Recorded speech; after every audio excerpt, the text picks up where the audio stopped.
My name is Jeff Brewer. I'm the Electrics Supervisor here at the La Jolla Playhouse. My job here is to coordinate and supervise the lighting of the shows. I work with the directors and the lighting designers to decide what they want to do for a show. I help them with paperwork, with ordering equipment, and then I pass it on to the crew, including Kristyn, the head electrician, and she takes care of setting up the equipment, focusing the lights, and running the show and managing the crews. I also have a job to help maintain the buildings and help maintain the lighting systems and keep track of the supplies and the equipment that we have.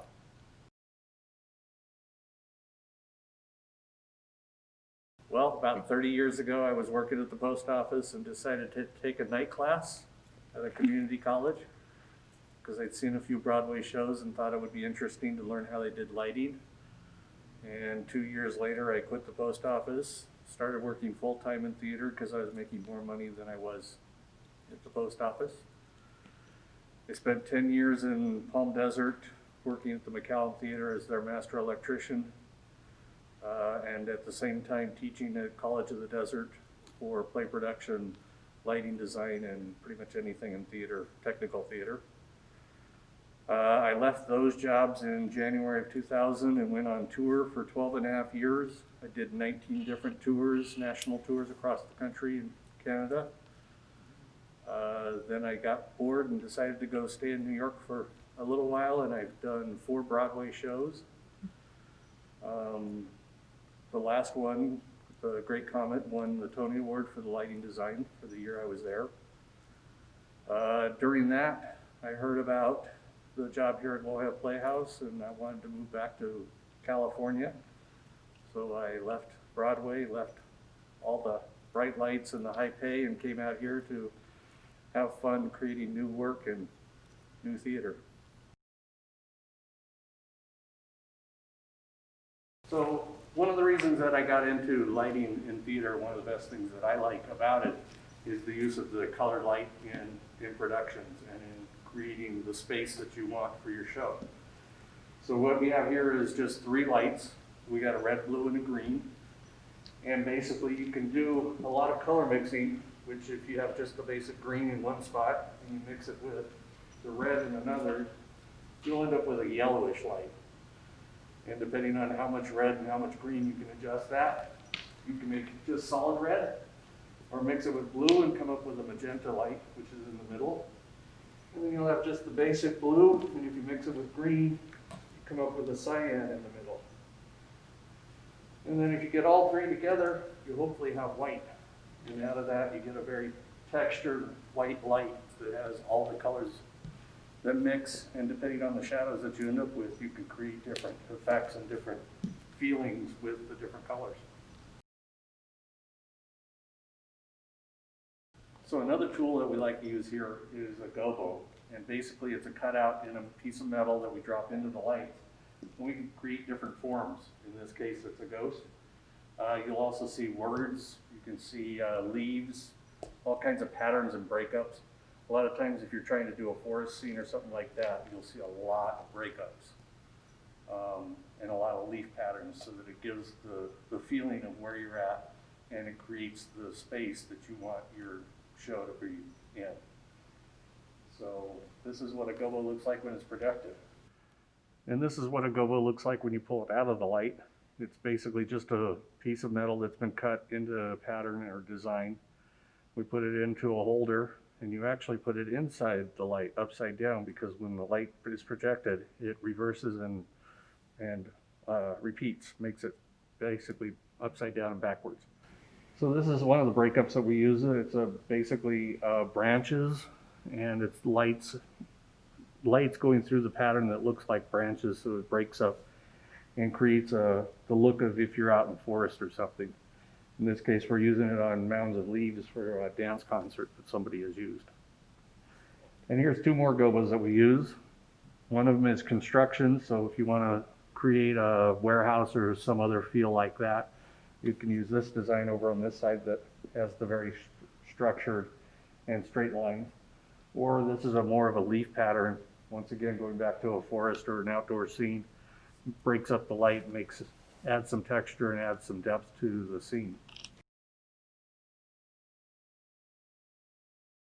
A lot of times, if you don't want to spend the money on building an actual forest and putting trees and putting lights through, you can just represent a theater with light. In this case, you would use lighting to create the feel of being in a forest, even though you don't actually have the trees behind you. A lot of times we also now use projections of actual LED video that actually create the scenes, and it's easier and faster and cheaper to go through a multiple scene set than having to actually build each one of the sets.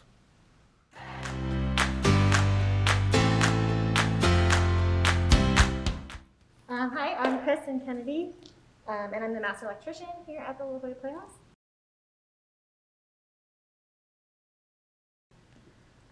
So what that means is that after I get a light plot from Jeff, who gets it from the lighting designer, I take the light plot and I figure out how to make it actually work in the space that we have, and then I collect a crew, and I take my crew and we execute the design in the space, and then we, focus the lights for the lighting designer, and eventually we go into tech and I'll run a light board or run a fall spot or something like that during the show, sort of like making theater happen.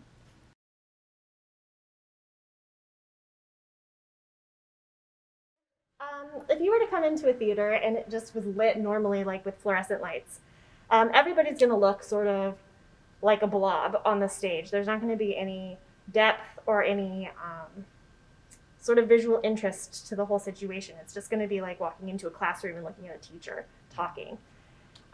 So the basic level point of lighting a stage with stage lighting is to bring depth to the picture. So it's like a living piece of art. So you're trying to bring visual interest to the picture.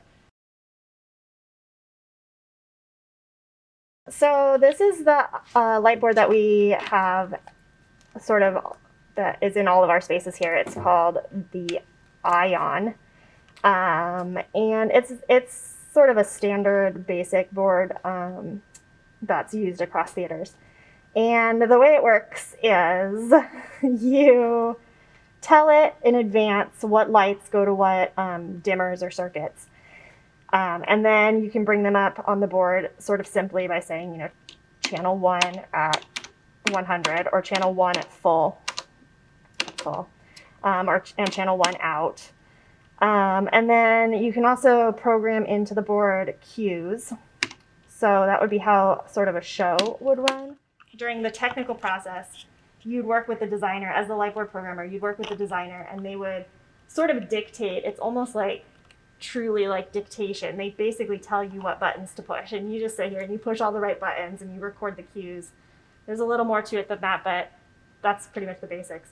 And then once the show is up and running, you record all of the cues into the board here. Once the show is up and running, you just sit here and you push the go button, and that's all you do. And the stage manager talks to you and tells you when to push it, and you push the go button, and it makes the lights change on stage. One of the main things that we do a lot of here at the Playhouse is shows that use a lot of smart equipment like moving lights.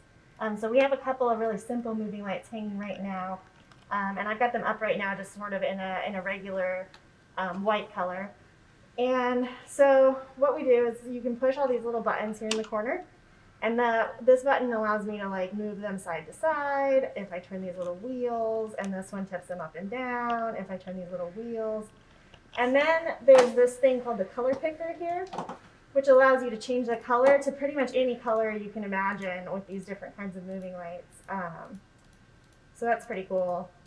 You get sort of a variety. And then with with other moving lights that we use a lot of, like I said, these are pretty simple, but we have other ones that you can switch out the gobos in, so you can put a whole texture on the stage, or you can put them in like effects so that they strobe. Okay, so I just put them into a color effect.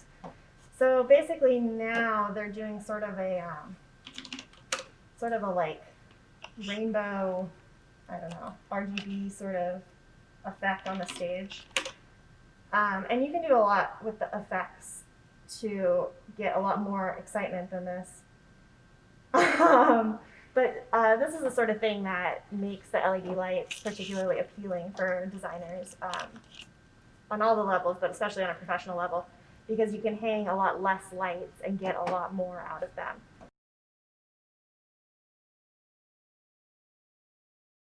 If you were a lighting designer and you were going to sit down and design a light plot, what usually happens is you'll sit down with the director, and the director will kind of say to you, you know, here's my vision, here's what I want this play to sort of be like.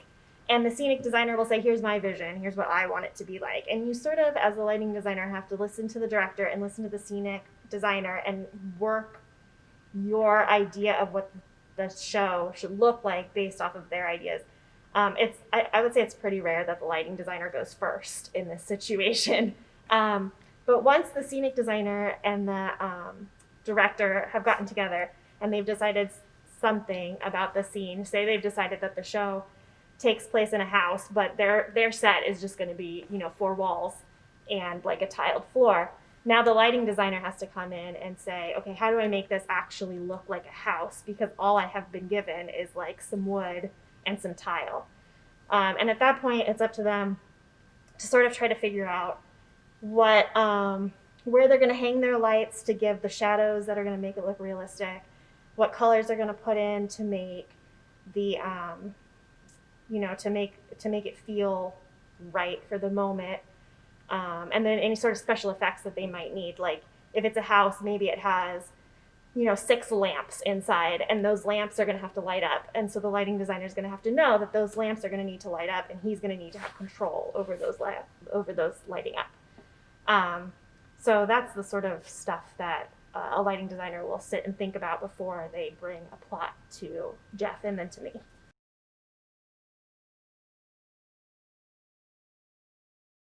Okay, so last season we did this show called The Coast Starlight, which happened in the Potiker, and it was about a bunch of people taking this train ride. And it was designed by a man named Lap Chichu, who designs for us a lot. He actually teaches up in LA lighting design at CalArts. And he is really good at telling a story based on time and time of day. And so this show, Coast Starlight, basically took place in a black theater with a white stage that rotated, and all that was on the stage was like a couple of chairs. And then he had put in the background a whole bunch of strip lights, which are basically LED lights in like a long strip. And he made these cues that lasted like 3 minutes long each cue, and it just would slowly move across the back wall of the stage like you were looking at a train moving, and have time sort of slowly passing. It would slowly get brighter or darker, and it was supposed to look like the train lights. And I think that was a really successful use of sort of a more basic light rig to tell a really strong story about time and day and where you were at actually.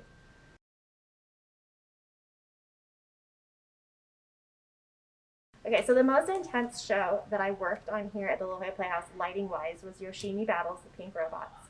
So from team lighting, what was required of us was to take a whole bunch of costumes that a whole bunch of actors wore every single show, and did flips in and danced around in, and spent literally a full 2 hours in, make them all operate on a battery, and make them all light up with a whole bunch of different different LED lights. It was crazy to try to do. It was the most time I've ever spent working on a show.